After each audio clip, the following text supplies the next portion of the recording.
Welcome back to our channel. In today's video, we're going to show you a handy new feature on Gmail that allows you to mark multiple chats as unread right from the home page on your PC. Let's dive right into it.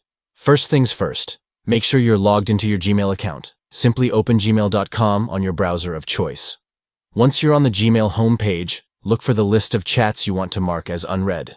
To select multiple chats, all you have to do is check the boxes next to each chat. This makes it super easy to manage your unread chats efficiently. With your chats selected, it's time to mark them as unread. At the top of the page, you'll see an envelope icon. Simply click on this icon, and voila! Your selected chats are now marked as unread. This new update on Gmail makes it incredibly convenient to stay organized and prioritize your conversations. Whether you want to revisit important chats later or simply need a visual reminder, marking chats as unread is a game changer. And there you have it. Just 3 simple steps to mark multiple chats as unread on Gmail from the comfort of your PC. It's a quick and effective way to manage your inbox and stay on top of your communication.